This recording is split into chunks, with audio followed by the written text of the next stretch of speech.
que el recreo es la parte que menos tenemos documentada los maestros, pues porque te toca la hora de comida, o porque te toca la guardia, o porque simplemente es un receso. Pero también hay que tener en cuenta que es un receso para el alumno. Pero tú dime cuándo has visto un periódico mural feo. O sea, a lo mejor no de feo, perdón por el adjetivo. ¿Cuándo has visto un periódico mural que lo hagan los alumnos? ¿A poco todo lo que produce el niño está perfecto? Y le estamos haciendo creer a él que así es como se debe de hacer. Y en la vida real no sucede así. En la democracia de la vida actual sucede todo lo contrario. De que no nada más el niño que contesta bien un examen es inteligente, pero muchas veces las habilidades que menos creemos, que desarrollan alumnos que menos pensamos que son competentes, son los que en la vida real resultan triunfadores. Porque como en la escuela no se notan las otras habilidades, pues no les damos mucho interés. Pero resulta ser que en la vida cotidiana democrática sí tienen validez y son los emprendedores, son los que se avientan, son los que hablan.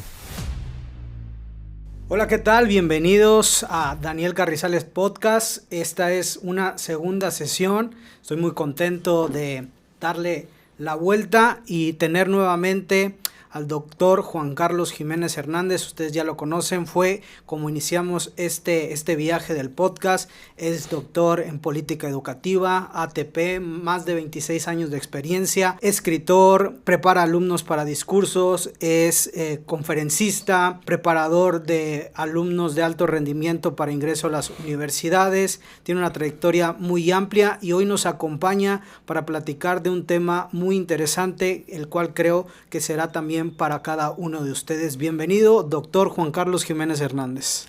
Mi estimado doctor Daniel Carrizales, qué gusto volver a estar contigo en esta ocasión, que creemos que traemos un tema muy interesante, un tema que está muy ad hoc con los tiempos actuales, porque queremos invitarlos a que lean un libro que escribimos en coautoría con 27 autores nacionales, de los cuales 5 son tamaulipecos, somos tamaulipecos, y que además, lo digo con mucho orgullo, esta es una iniciativa de la Organización de Mexicanos Primero, pero además en colaboración con la Universidad de Harvard y con la Universidad de Guadalajara. Así que estamos muy contentos de poderte traer esta invitación a leer el libro que se llama Escuelas Democráticas, una perspectiva desde México.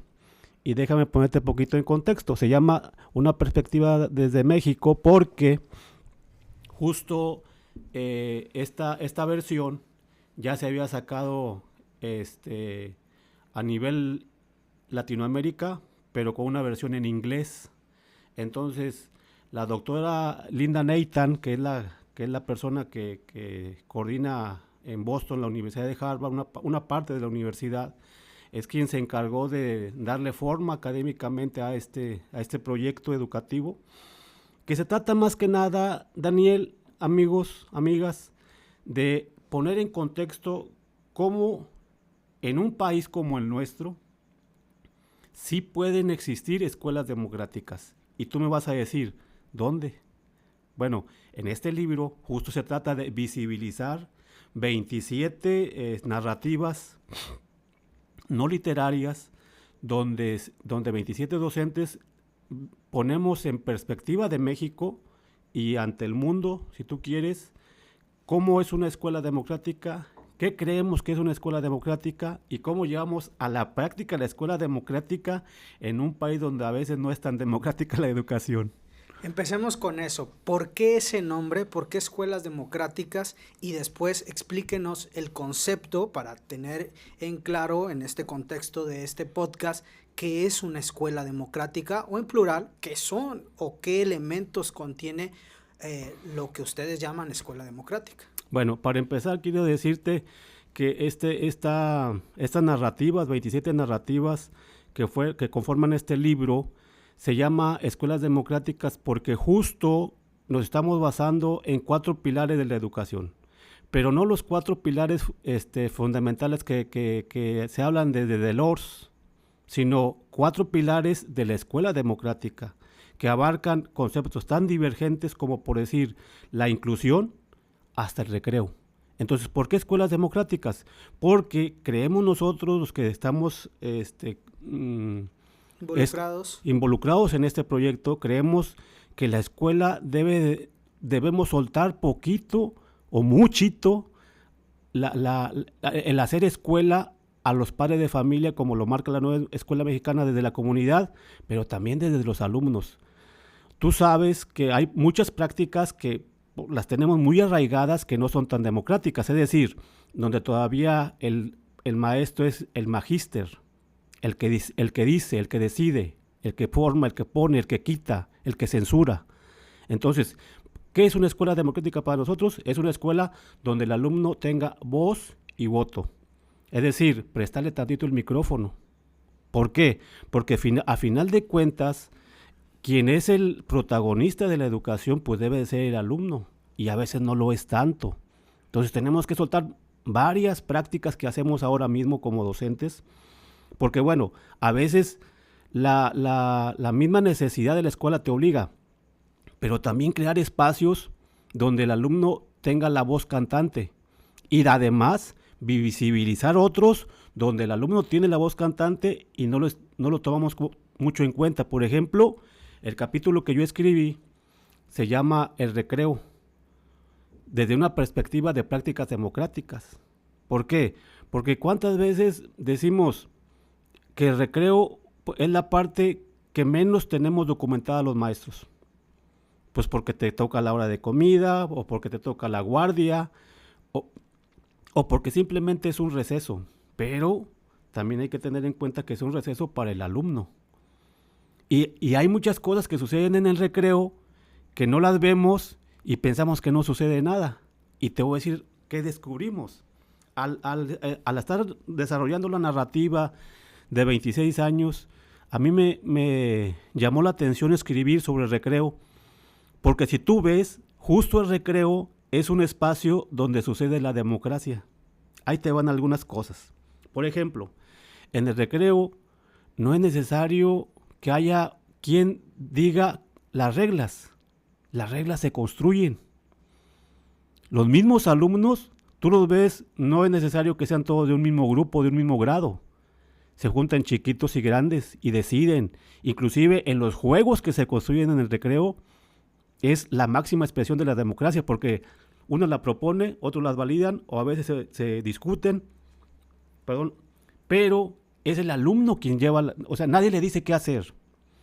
Y además, pareciera que no, pero ahí los acuerdos se respetan. No se escriben en ningún lado, ni hay un reglamento para decir así, así, así, pero los alumnos respetan los acuerdos que toman. Entonces, ¿qué es la democracia? Es ponerse de acuerdo con base en el bien común. Cosa, Daniel, que muchas veces no sucede al interior del aula, porque el alumno escucha y obedece. ¿Cómo podemos darle voz a los niños, a los jóvenes, a los adolescentes? Escuché esto una vez de una conferencista, que no recuerdo el nombre, que se les dice infantes, y el concepto infante que viene de infantería, que viene de las cuestiones militares, era el que no tenía voz. El infante es el que no tiene voz. ¿Cómo darle voz a los niños para que... Sí, yo también estoy de acuerdo, el niño es el más importante, pero es el que menos habla, o el que menos propone, o al que menos se le da importancia a lo que es, a lo que piensa y a lo que realmente él quiere. ¿Cómo brindar no solamente los espacios, cómo brindar esas oportunidades de que la escuela se construya con democracia a través del actor principal, que son los niños? Fíjate que es un tema súper interesante, pero también súper difícil de llevar a cabo, porque como tú lo acabas de mencionar, en nuestro concepto, por más pedagogías innovadoras que hemos tenido, no dejamos de tener la idea de que el maestro debe dictar las reglas al interior. Yo creo, y tuve grupo mucho tiempo, tanto del medio rural como del medio urbano, y antes de yo pertenecer a este equipo que nos invitó a escribir este libro, yo desarrollé ciertas estrategias por la necesidad de eso, precisamente, darle voz. Tú sabes, y los que me conocen saben, que yo siempre he sido admirador y practicador de la oratoria. Y el concepto fundamental de la oratoria es justo eso, darle la voz al alumno. Entonces, a lo mejor por mi perfil, por mi gusto por la oratoria, fue que yo empecé a darles esa voz a los alumnos, para que ellos, y muchas veces, ¿sabes que también hay otro concepto? Pues a lo mejor, no quiero decir equivocado, pero hay un concepto de que el alumno participa en un concurso de oratoria, pero con un discurso que tú le das. Obviamente a la edad de 11, 12 años, que es a la edad donde pueden participar en oratoria, pues es a lo mejor no imposible, pero es muy difícil que un alumno logre redactar un discurso de esas características. Pero sí lo puedes tú invitar a que lo construya. Mira, te pongo un ejemplo claro que pasa en la escuela. Te toca, se dan las comisiones a los grupos y te toca el mes de abril. ¿Y qué pones en el periódico mural del mes de abril?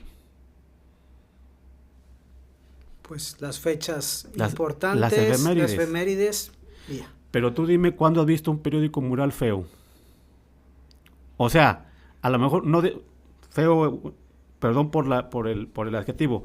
O sea, ¿cuándo has visto un periódico mural que lo hagan los alumnos? Así total. No, es difícil. La mayoría de las veces, ¿qué aparece en el periódico mural? Bien arregladito, sí, bien bonito, escrito con computador, todo bien bonito. Pero ¿a poco tú dime, Dani, tú que también has tenido grupo, ¿a poco todo lo que produce el niño está perfecto? Y le estamos haciendo creer a él que así es como se debe de hacer. Y en la vida real no sucede así. En la democracia de la vida actual sucede todo lo contrario. Y es de la democracia de los errores donde se aprende. Ahora mismo hay una pedagogía del error que tenemos. Una de las cosas que tenemos que enseñarnos para la escuela democrática es la pedagogía del error, pero bien conceptualizada. Sí. Es decir, el alumno que se equivoca aprende 2 veces. Pero además tenemos que encontrar la manera. Yo no te puedo decir cómo, ni te puedo dar una receta, pero sí te puedo decir lo que yo hice o lo que yo he hecho. Que al alumno se le quite la vergüenza de que si me equivoco, todos se van a reír, todos me van a tachar, voy a salir mal. Tú tienes un concepto muy desarrollado de las inteligencias múltiples, por ejemplo, y en la escuela nos falta darle esa visibilización de que no nada más el niño que contesta bien un examen es inteligente, porque tú sabes que en un salón y en una escuela máxime hay inteligencias de todas condiciones, sabores y colores. Y además, pareciera una cosa antidemocrática, pero muchas veces las habilidades que menos creemos que desarrollan alumnos que menos pensamos que son competentes son los que en la vida real resultan triunfadores. ¿Por qué? Porque como en la escuela no se notan las otras habilidades, pues no les damos mucho interés.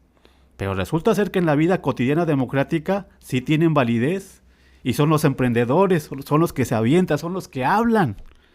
Eso es lo que tenemos que hacer en la escuela. Echarlos al ruedo a que hagan, por ejemplo, lo que te estoy diciendo del periódico mural. Yo cuando, por ejemplo, tenía grupo y me tocaba el periódico mural, como lo hagan ellos, así como les quede. Oye, pero ¿por qué? Me decían, oye, pero ¿por qué pusiste esos trabajos? Están bien mal hechos, tienen falta de autoridad. Es el proceso de aprendizaje que están viviendo. Es la realidad. En la vida real no todo sale perfecto. Pero ¿quién triunfa?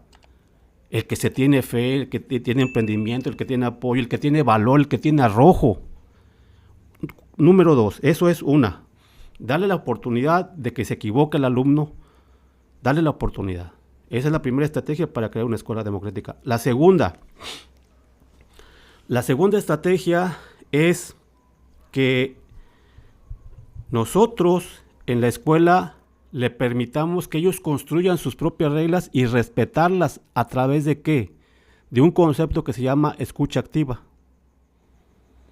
La escucha activa, dicen los grandes pensadores, que es la capacidad del adulto, del ser humano, de escuchar sin juzgar.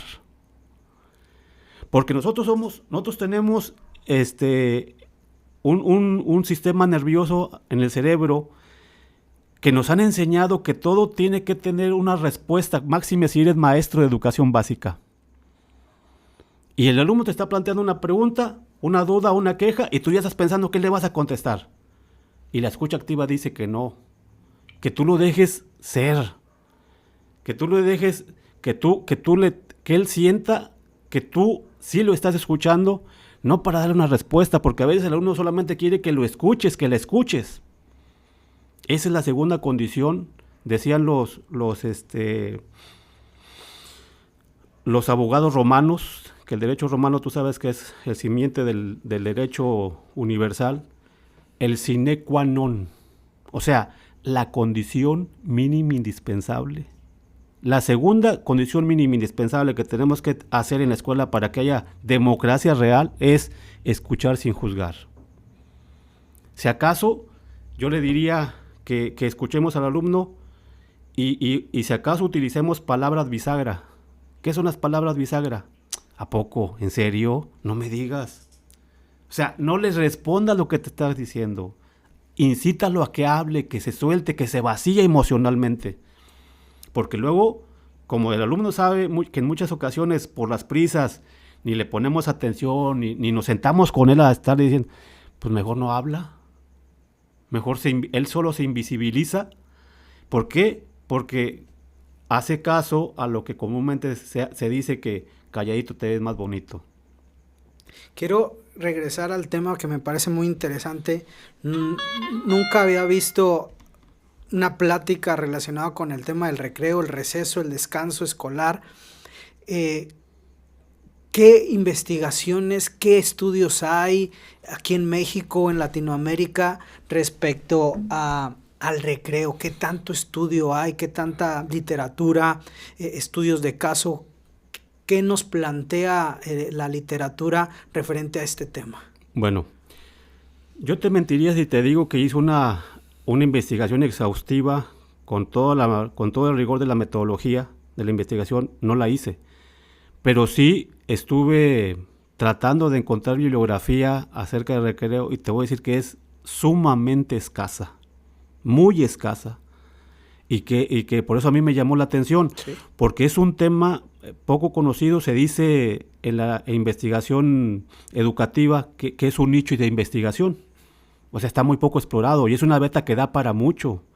Porque si tú analizas lo que sucede en el recreo, te vas a dar cuenta de que el recreo, justo, Dani, es una representación chiquita de la sociedad, de la realidad. ¿A qué juegan los niños? Desafortunadamente también descubres que no siempre el recreo es un lugar muy apto para algunos. Para los que son maltratados y los maltratadores también. Porque desgraciadamente ahí se reproduce la violencia que sucede en sus casas o que ven en la televisión o que ven en los juegos que actúan. Pero justo por eso es que tenemos nosotros que tener bien claro, no, ¿cómo te diré? No que volvamos el recreo una hora pedagógica, porque se supone que es la válvula de escape de los niños, pero que sí lo tengamos nosotros visualizado. ¿Para qué? Para que en el recreo sucedan cosas más buenas que malas. Y otra, llevar en la medida de lo posible las prácticas que suceden en el recreo democráticas al aula. Tú, por ejemplo, le preguntas a muchos niños ¿qué es lo que más les gusta de la escuela? Y sin titubear te dicen el recreo. Y educación física. Y educación física. O sea, tenemos que entender por qué. Sí. Y nos da y nos lleva a gracia. Ay, jajaja, que el recreo.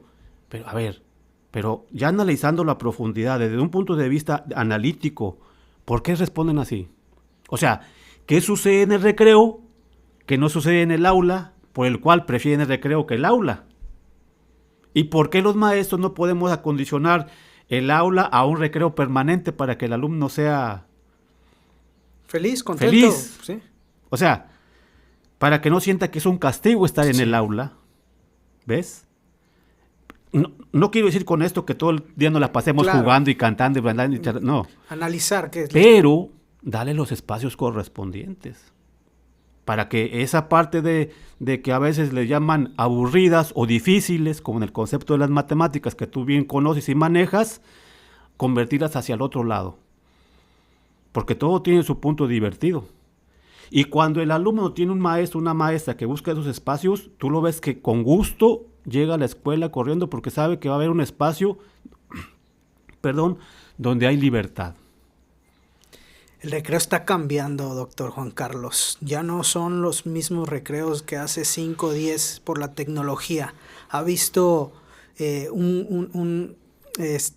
alteración, afectación en el tema democrático, llevándole a este contexto el uso de la tecnología. ¿Cómo lo observa?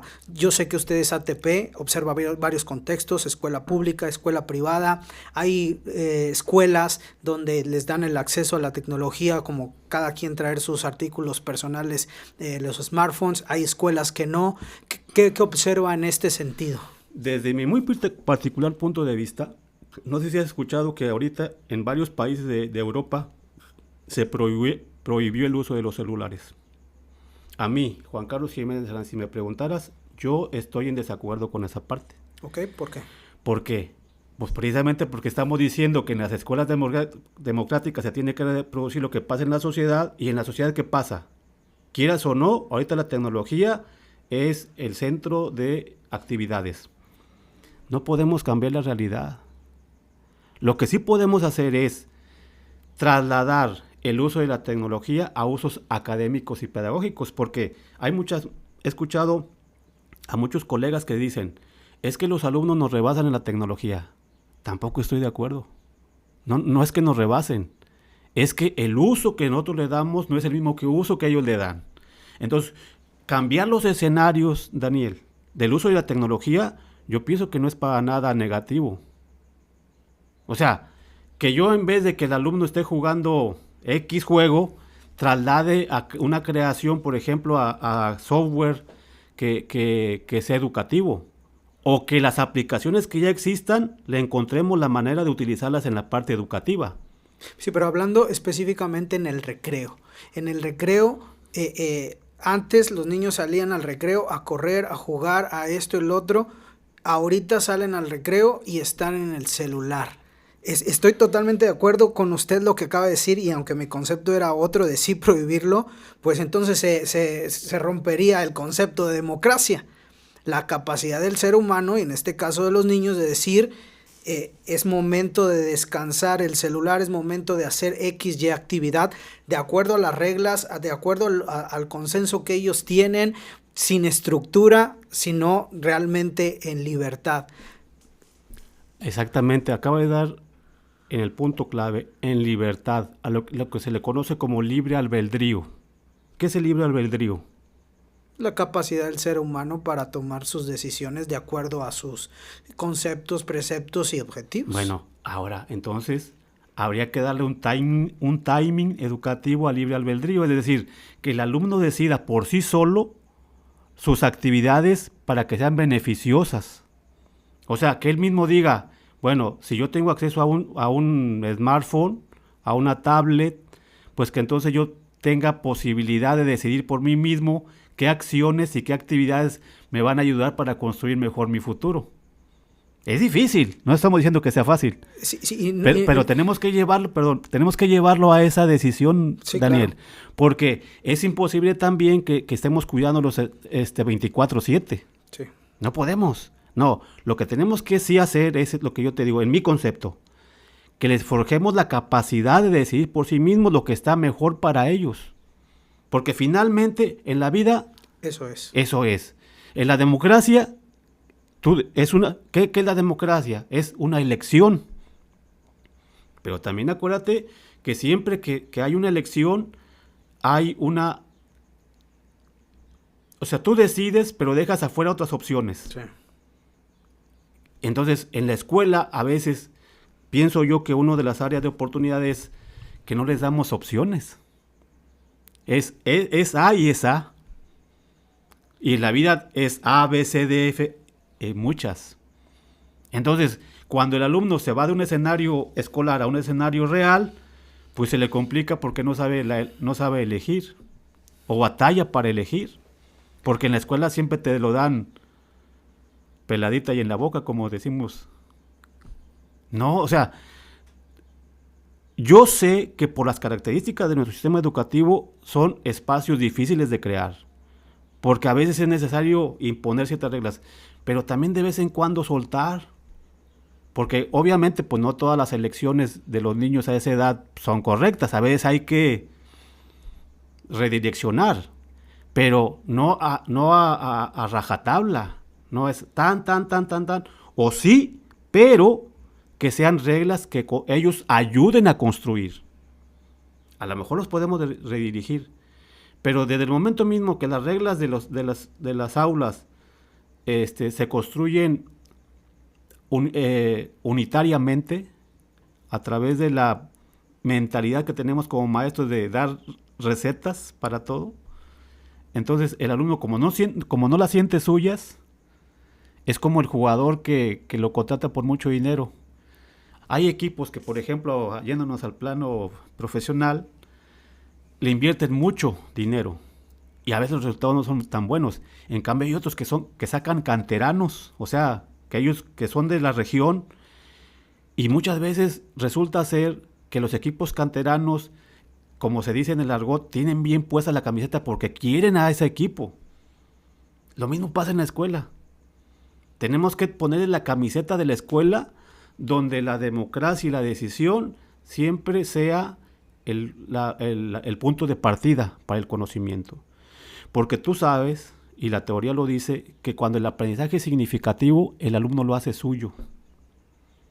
Cuando lo siente foráneo, cuando lo siente impuesto, que es la contraparte de la democracia, a lo mejor no te dice que no, pero nomás no lo hace. Y entonces esto es una intención, Daniel, este proyecto de escuelas democráticas, una perspectiva de México, no nada más es un libro. Nosotros tenemos la intención de que esto que se forme un concepto a nivel estatal, nacional y mundial, ¿por qué no? Estamos tratando y luchando, por eso queremos invitarlos a nuestros amigos, a nuestras amigas, que lo lean. O sea, que no me crean todo a mí, que se echen un clavado al libro. Ahorita te vamos a dejar por aquí la dirección electrónica donde lo pueden descargar gratuitamente. Todavía, fíjate, este libro lo presentamos en la FIL de Guadalajara del 2025, en diciembre. Y no lo tenemos todavía en físico porque estaba en proceso el ISBN, que es el derecho de autor. Pero no quisimos dejar la oportunidad porque se nos abrieron las puertas en la Feria Internacional del Libro, que es uno de los eventos más grandes que hay del libro a nivel inclusive mundial, para echarlo a volar. Porque lo que queríamos nosotros, o lo que queremos es no cometer el error de lo que estamos diciendo, que las escuelas democráticas y la libre decisión. No queremos decirles, es el mejor libro que existe sobre este concepto. No, queremos decirles, hay esto. Sí. Si deciden leerlo, comprueben que lo que estoy diciendo no es una imposición, es una invitación. Porque tampoco quiere decir que a lo mejor, si yo estoy de acuerdo con ese concepto de la escuela democrática y pienso que funciona, a lo mejor puede haber quien no esté de acuerdo. Y es decisión. De lo que estamos hablando esa es la democracia. Que yo tenga la capacidad de decidir, esto es lo que yo quiero para mis alumnos, para mis hijos, para mis hermanos, familias, vecinos, porque creo en ello, y esto no. No sé si está en el libro porque no lo he leído, pero hace tiempo platiqué con un invitado aquí del podcast que es sindicalista, sé que usted también lo es, y el Sindicato Nacional de Trabajadores de la Educación tiene una encomienda, la escuela pública y defender al magisterio. ¿Quién defiende a los niños? ¿Quién defiende la voz de los niños? Creo que esto va muy ad hoc a lo que es la escuela democrática. ¿Hay posibilidad de formar un sindicato, un comité, alguien que defienda la voz de los niños? Porque se escuchan a los docentes que quieren más pago, que quieren más prestaciones, que quieren más protección, y estoy de acuerdo, pero ¿quién alza la voz por los niños, por su seguridad, por su voz, por cuidarlos? ¿Qué me dice al respecto, doctor? Mira, vamos a partir de lo siguiente, porque es una verdad escrita. México es uno de los países más legislados a favor de los derechos de los niños, niñas y adolescentes. Inclusive hay una ley que dice que el máximo bien es el derecho de aprender de los alumnos y que está por encima de cualquier cosa. Desde esa perspectiva, Daniel, yo te diría que las instituciones como el Sindicato Nacional de Trabajadores de la Educación, en el caso de Tamaulipas, de la sección 30, se rigen a través de estatutos. Y en varios estatutos se promueve la integridad profesional del magisterio porque nosotros somos los garantes, fíjate, somos los garantes de que se respete el derecho a la educación de los niños. En el caso de los padres de familia, ellos son la autoridad legal, pero nosotros somos los garantes académicos, los responsables. Por esa razón, cuánta responsabilidad y cuánto honor, Daniel, tiene un maestro y una maestra que no sabe hasta dónde puede él influenciar la vida de un alumno. No lo sabemos, porque fíjate, decía precisamente hablando, el capítulo que yo escribí, en él lo manejo a través de 4 anécdotas personales, y una de ellas, Daniel, tiene que ver con que le hago en honor a mi primer supervisor en la zona escolar 32 de San Carlos, Tamaulipas, y me refiero al maestro que en paz descanse, José de la Rosa Cázares. José de la Rosa Cázares, quien lo conoce y no me dejará mentir, era un supervisor diferente. A mí me tocó iniciar entre la sierra, en un ejido que se llama Flechadores, que no es ni de San Carlos, es de San Nicolás, y el maestro que tenías que caminar 32 kilómetros de terracería para entrar, pues el maestro de la Rosa nos supervisaba, y supervisaba a todas las comunidades. Entonces, en honor a él fue que también hago porque él, en el libro narro, quien tenga la decisión quien tome la decisión de leerlo se va a dar cuenta que yo narro como en una ocasión el maestro me visita, yo estaba recién salido de la normal, súper espantadísimo que me estuviera visitando mi supervisor, además en el ejido, ¿no? Sí. Cuando todo el mundo decía que nadie te supervisaba. Y justo llega en el recreo. Y empezamos a platicar. Era un maestro sapientísimo. Yo creo que el maestro José de la Rosa Cázares es la personificación de un buen docente, de un buen supervisor. Entonces nos invitaban a comer ahí unas personas del rancho, barbacoa de jabalí, me acuerdo. Y mientras estábamos almorzando, esa fue mi primera cercanía con ojo pedagógico del recreo. Porque me decía el maestro, él me empezó a hacer reflexiones. El maestro era de Laredo. Y él dice que de Laredo en sus tiempos estaba la primaria de Laredo y se alcanzaba a ver la escuela de Nuevo... No, estaba la primaria de Nuevo Laredo y se alcanzaba a ver la primaria de Laredo, sí, en Estados Unidos. Y él empezaba a hacer esas comparaciones, ¿no? Cómo se llevaban a cabo las dinámicas de Estados Unidos y las de México, separando nada más una simple frontera.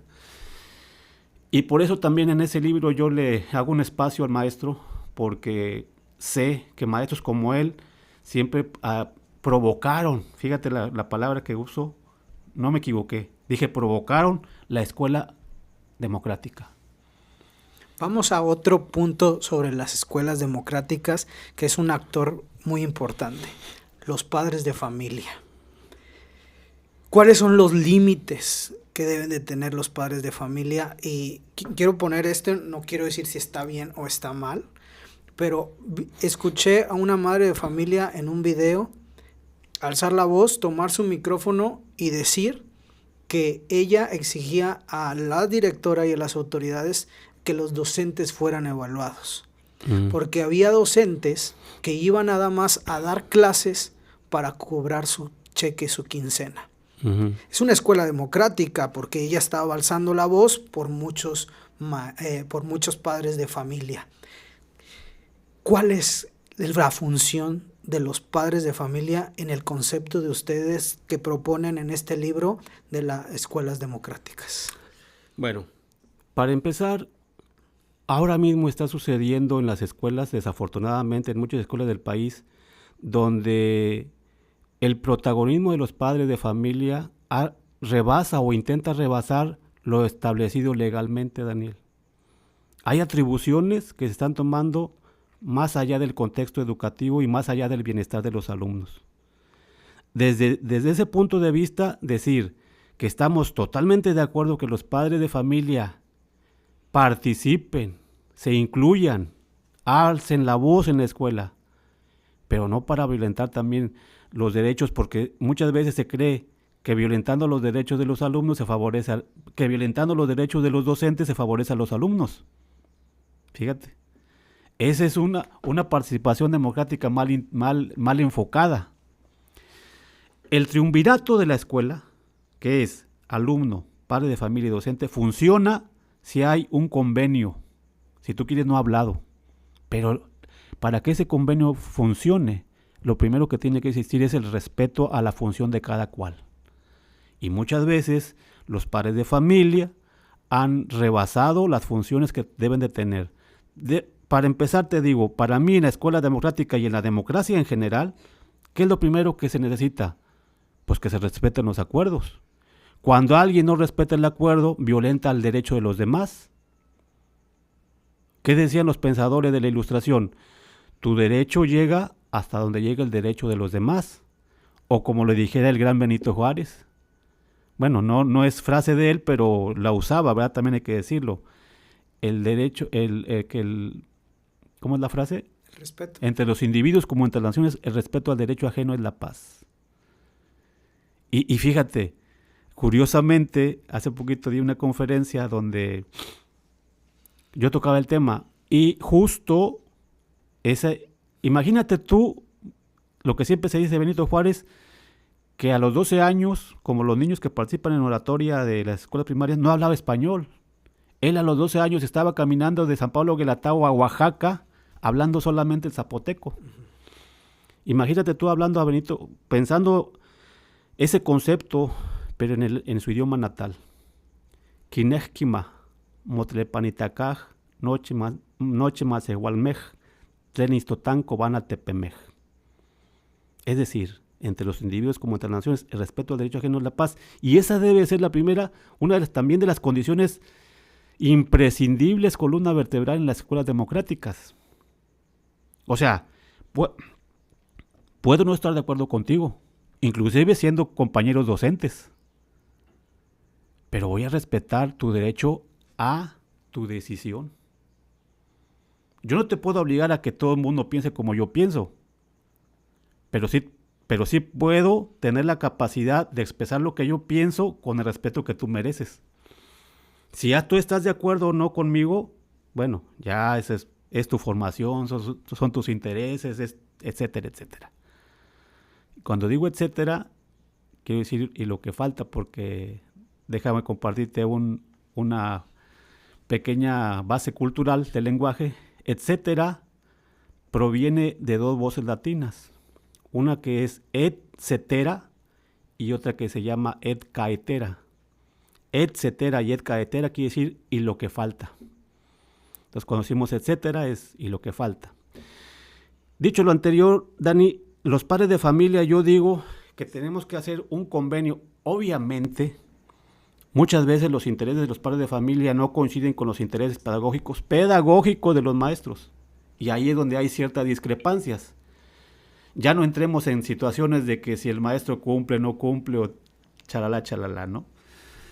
Pero el primer punto para tener ese convenio fluido entre el triunvirato de la educación es el respeto como mínima partida de la escuela democrática.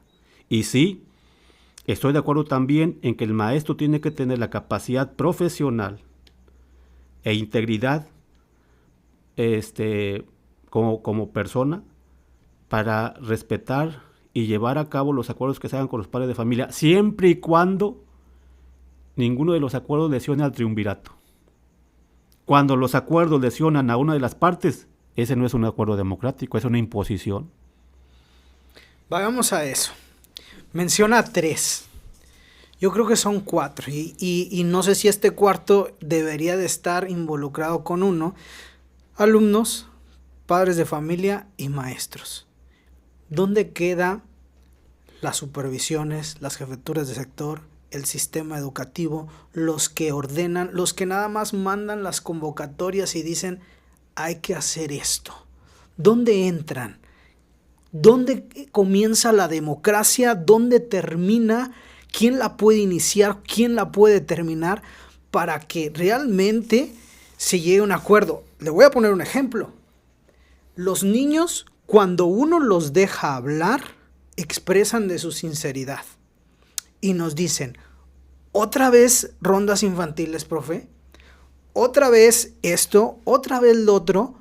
¿Cuándo vamos a hacer lo que nosotros queramos si siempre se viene de afuera lo que tenemos que hacer? ¿Dónde entra o qué es lo que hace este ente? ¿Está dentro de los tres? ¿Está afuera? ¿Cómo podemos hacer para que la escuela democrática realmente funcione en conjunto con este ente? Fíjate, hay una ley de la física que se llama la ley de Kepler. Uh-huh. Y la ley de Kepler dice en su frase más sintética que los vacíos se llenan. ¿Qué quiere decir esto? Física se refiere a líquidos, a gases, a sólidos. Pero ahora traslademos la ley de Kepler a lo educativo. Cuando yo te digo que los vacíos se llenan, entra exactamente lo que tú me acabas de plantear. Porque cada zona escolar, cada supervisión, cada escuela tiene su dinámica de vida, su vida interna. Y te puedo decir con conocimiento de causa, porque ahora mismo mi función principal es de asesoría técnico-pedagógica, que nosotros tenemos 5 escuelas a nuestro cargo. Y de las 5 escuelas a donde llegan exactamente las mismas convocatorias, donde llegan exactamente las mismas reglas, donde llegan exactamente los mismos acuerdos, tienen una interpretación diferente. Ahora, este es un entramado social muy complejo, Daniel. ¿Por qué? Porque dependiendo, y esa es una cosa que yo descubrí en mi tesis doctoral, que fue sobre los consejos técnicos educativos, la micropolítica de los consejos técnicos. Y la micropolítica no nos estamos refiriendo a las cuestiones de poder. No, la micropolítica entendida como el accionar diario y cómo entiende cada escuela las leyes, los mandatos foráneos, que así como tú dices que vienen de afuera, que se llaman políticas educativas. ¿Quién se encarga de que sean las políticas educativas? Y yo te diría, bueno, por obligación legal, pues los directivos en cascada, ¿no? ¿Cuál es la cascada? Es en secretaría, en el caso de nosotros, nivel primaria, luego región centro, luego CREDE y sector educativo, luego supervisiones, luego direcciones, luego docentes. Esa debería ser la cadena de mando como en los puestos militares, ¿no? Pero resulta ser que ya cuando baja la política educativa de lo macro a lo interno, hay vamos a decirle, cambio de enfoque cada vez. Y en cada escuela se entiende diferente. ¿Y sabes cuáles son las escuelas donde, fíjate, en las escuelas y en las zonas donde no se siente que sea foráneo de afuera, que no sea tuyo, la autoridad, en este caso el supervisor y el director, es en las escuelas y en las zonas donde hay liderazgo educativo, positivo. Y sin embargo, donde no hay un liderazgo educativo positivo, esas indicaciones, esos mandatos de esas autoridades se sienten como que, ¿por qué las voy a llevar a cabo si tú nomás estás girando instrucciones? Entonces, ¿a qué voy? Que las políticas educativas exitosas en escuelas se deben a las figuras que se llevan bien a cabo dentro de la función del directivo y del supervisor. Liderazgos académicos consolidados, porque ahí ni se siente que estás obedeciendo. O también hay otras escuelas donde toman en cuenta, miren cómo ven, sobre todo lo que tú mencionas, el ejemplo de las convocatorias, famoso de las convocatorias, que muchas escuelas dicen, ¿sabes qué? Yo ahí no le entro porque es mucho gasto, es mucho tiempo, pero sí le entro a esta o sí le entro a la otra. Y en cambio también hay que decirlo, hay escuelas donde dicen, esto se va a hacer y se va a hacer. Sí. Zona donde llegó esto y me están pidiendo cuota de participación. Entonces, hay ese escenario, es una línea muy, muy, muy delgada, Daniel, entre lo que es la función directiva y lo que es la autoridad a ultranza. Cuando te lo imponen, hay una resistencia casi en automático. Cuando te toman en cuenta a ti como maestro, oye, ¿cómo ves, profe? Mira, llegó esto, pero... O cuando hay una negociación, que también es parte de la micropolítica, oye, mira, para este año nos están proponiendo que participemos en oratoria. ¿Qué te parece si este año tú participas en oratoria y el otro año te dejamos libre para que tú... O sea, tiene que haber una negociación, Dani. En ese sentido, para que la autoridad se sienta parte de la escuela y parte de la zona. Y volvemos al punto de partida. Ese creemos que es el centro también de la democracia, de las escuelas democráticas, donde se escuchen todas las voces. No que digas, Dani no, porque Dani es bien exagerado, decimos. Y todo quiere hacer. No, Dani no, ¿por qué no? Dani sí, Juan Carlos también, y el que sigue, y el que sigue, el que sigue. Ahora, si no estamos de acuerdo, es válido. Pero no te vamos a invisibilizar lo que tú sientes, piensas o quieres hacer. Que no tenga el consenso para llevarse a cabo, o que sí lo tenga, bueno, esa es parte del ejercicio de la democracia. Pero, como dicen en la televisión, el pero es que como los niños nos ven que decimos una cosa y hacemos otra, entonces ellos dicen, pues entonces no es cierto. Entonces tenemos que tener y hasta esa inteligencia emocional para poder negociar lo que sea difícil de negociar en los lugares indicados. Y no a la hora del recreo, y no a la hora de la entrada, y no a la hora de la salida, y no a la hora de que te enojaste porque te ganaron el cajón del estacionamiento de la escuela. ¿Sí? Tenemos que tener poquita cordura, que es también parte de la democracia. Usted escribió, si no mal no recuerdo, 1 o 2 libros de su autoría, usted solo. Sí. Platíquenos su experiencia de estos 2 libros versus el escribir este libro de Escuelas Democráticas con 27 autores que no solamente eran de aquí de Tamaulipas, sino a nivel nacional. ¿Cómo es poner en práctica la democracia, la escritura democrática de tantos coautores y llevarlo y trasladarlo a un libro? Mira, hubo un proceso bien fuerte y yo lo voy a confesar porque lo escribí yo en un artículo que me pidieron en un blog sobre cuando escribí el libro. Y también uno como escritor tiene que ser sincero. ¿Sí sabes cuál es el origen de la palabra sincero?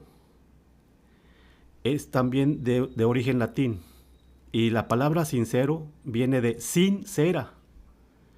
En aquel tiempo, en la edad del Renacimiento, los grandes escultores como Leonardo da Vinci, de un cuadro de mármol hacían una figura. Pero los que no eran tan buenos para ser escultores, las imperfecciones las cubrían con cera para que no se viera, sin un molde previo. Entonces, sin cera era decir que es auténtico. La autenticidad. Y con cera es, pues le parcho, ¿verdad? Entonces, cuando yo te digo de sinceridad, quiero decirte que me sale del alma decirlo porque muchas veces, pues hay quien lo vive de esa manera, ¿no? De que soy escritor de un libro, pues soy el non plus ultra y aparte de eso, pues lo escribí junto con Harvard, ¿verdad? Y no sucede así en la vida real. En la vida real sucede de que, por ejemplo, fue bien difícil porque como tú dices, el acto de escribir en soledad te exige nada más a ti mismo. No le tienes que rendir cuenta a nadie. Si después tu libro gusta o no gusta, ya es otro rollo. Pero acá no. Acá te tienes que negociar y tienes que ser humilde para que te digan, oye, tú ya eres autor de libros, pero esto que estás haciendo no es así. Y a mí me pasó eso, Daniel. El estilo en que está escrito el libro es en un estilo que se llama narrativo no literario. Y tú sabes que mis libros son un tanto cuanto literarios o un mucho literarios. Sí. Entonces, despegarme de ese concepto cuando yo decía, es un capitulito de 10 páginas, ahorita me lo he hecho. No, toma tus 10 páginas. Me costaron lágrimas, sudor y sangre. ¿Por qué? Porque éramos un grupo de 27. Y luego, segundo filtro, teníamos pares. Cada quien nos escogimos y eran puntos de vista tan distantes, tanto en lo racional como en lo geográfico. Te estoy hablando que, por ejemplo, a mí me tocó con una chica de Puebla, pero había maestros de Sinaloa, de Chiapas, de Yucatán, de Guerrero, de Jalisco, o sea, de todo el país, prácticamente de todo el país. Segundo filtro, los pares, que nos tocamos revisar. Tercer filtro, antes de publicar el libro, tuvimos una semana en la Ciudad de México, los 27 autores, y nos dieron un taller sobre este tipo de escritura. Oye, yo llegué a la reunión de la Ciudad de México creyendo que ya tenía mi capítulo y yo diciendo, no hombre, pues yo lo veía, digo, es como los hijos, ¿no? No le hace que estén chatitos, nomás que respiren bien. Pero en este caso que yo llevaba, oye, y que me lo empiezan a despedazar. Es que le falta esto, ¿por qué dices esto tú lo entiendes, pero no lo entendemos nosotros. Mocos, como decimos en el recreo en los tiempos de uno, de que no era así. Y no te quiero decir mentiras, sí se siente feo. ¿Por qué? Porque, vuelvo a repetir, en la soledad tú eres tu máximo juez. Pero a veces uno es medio autocomplaciente, ¿no? Sí. Por naturaleza. Pero acá no. Acá te lo decían en la cara y de frente. Esto no lo entiendo, no sé por qué lo dices. O esto no va así. O eso está es una metáfora muy rebuscada. Y pues a mí me gustan mucho las metáforas. Entonces, tuve que trasladar mi concepto de escritura a este libro, que es el tercero que escribo. Bueno, el cuarto, pero todavía no está publicado. Totalmente diferente al estilo que yo estaba acostumbrado. Entonces, ese ego que tenemos, Daniel, como personas, no como maestros, como personas, como escritores, como investigadores, de que eres conferencista, de que eres...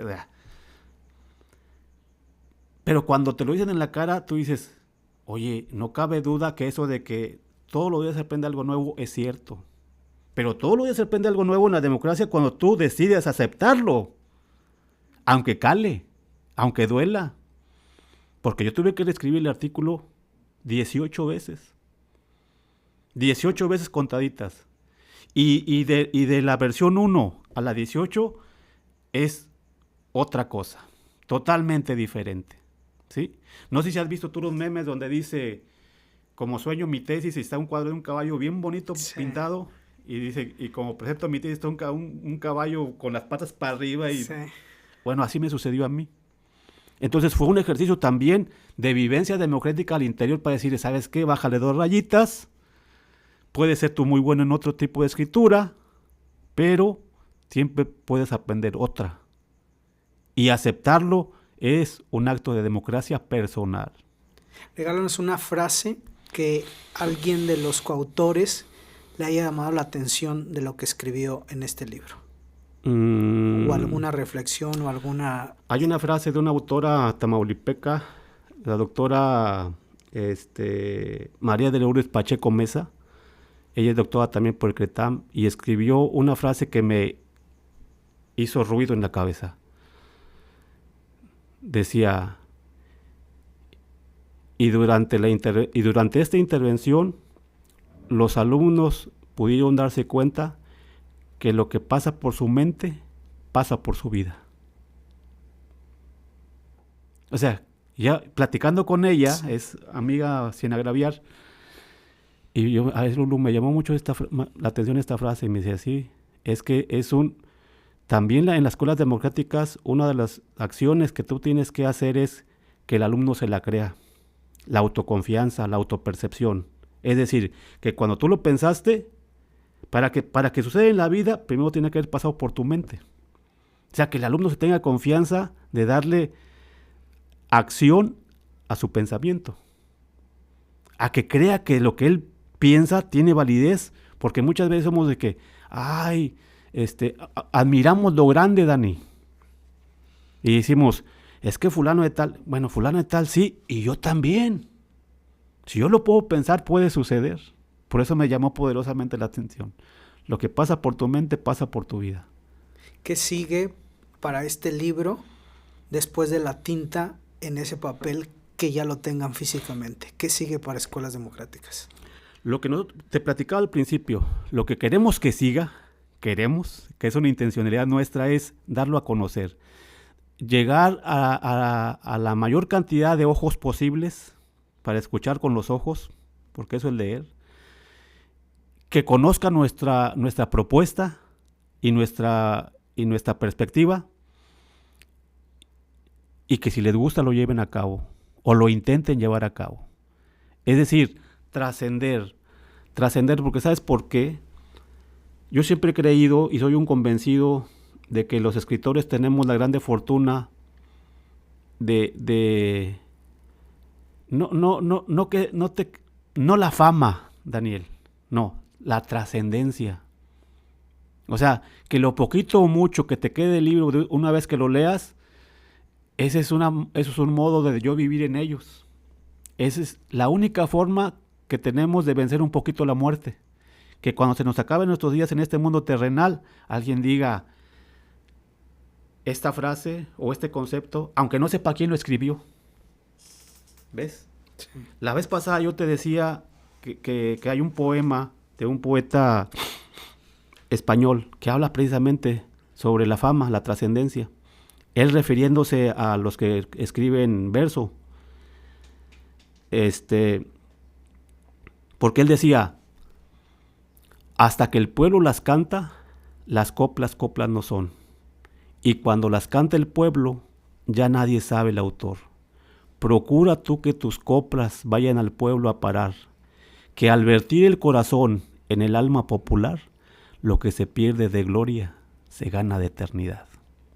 Entonces, eso queremos que siga, es lo que queremos que siga con este libro, con esta propuesta, que lo hagan suyo, aunque se les olviden nuestros nombres, que lo abracen, si así les parece bien, o que lo poquito que tenga bueno, lo tomen para sí, aunque nosotros pasemos a segundo plano, porque el libro, una vez que sale de la tinta, de las manos, del pensamiento del escritor, deja de ser suyo para ser de los demás.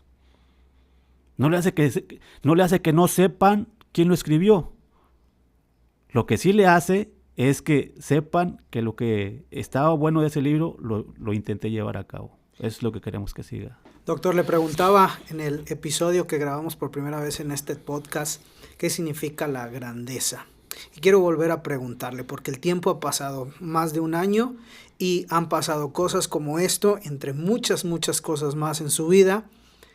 Ha cambiado su concepto de grandeza. ¿Qué es la grandeza al día de hoy para el doctor Juan Carlos Jiménez Hernández? Bueno, pues justo lo que te acabo de decir. La grandeza es tener el valor de dar aún a pesar de la fama, aún a pesar de que no sepan quién lo dijo, pero con que yo sepa que yo lo dije, en algo habré contribuido a la grandeza de los demás, y cuando yo contribuyo a la grandeza de los demás, también me hago grande. Gracias, doctor. Es compartir.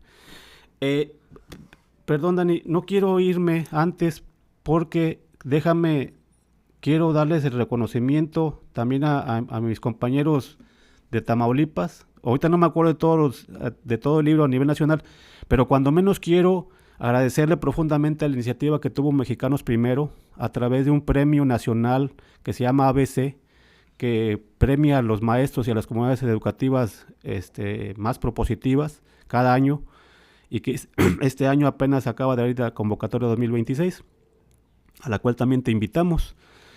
Y también a la Universidad de Harvard, a la Universidad de Guadalajara, pero sobre todo, y me refiero en esta parte a mis compañeros de Tamaulipas, y ellos son la doctora Ana Lilia de la Cruz Ruiz, la doctora Gloribella Guerrero Pérez, la doctora María de Lourdes Pacheco Mesa, la doctorante Mirta Idalia Niño Lerma, el maestro César Javier Aguilar Rodríguez y tu servidor, Juan Carlos Jiménez Hernández.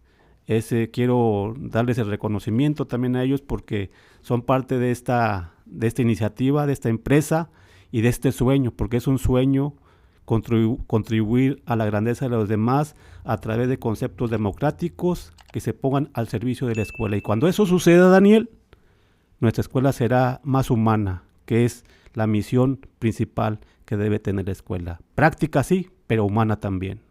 Muchísimas gracias, doctor, por habernos compartido todas estas experiencias, el proceso de escritura, lo que sigue para Escuelas Democráticas. Felicidades a usted, a todos los colaboradores. Muchísimas gracias por haber estado en este episodio del podcast. Muchas gracias, Daniel, y como siempre es un gusto estar por acá, trayéndoles algunas cositas que vivimos y que esperamos que contribuyan a la grandeza de los otros. Muchas gracias a todos los que nos acompañaron. Los esperamos en el próximo episodio de Daniel Carrizales Podcast con más experiencias, con más invitados, con más aprendizaje acerca de lo que todos necesitamos, que es educarnos, educarnos y educarnos.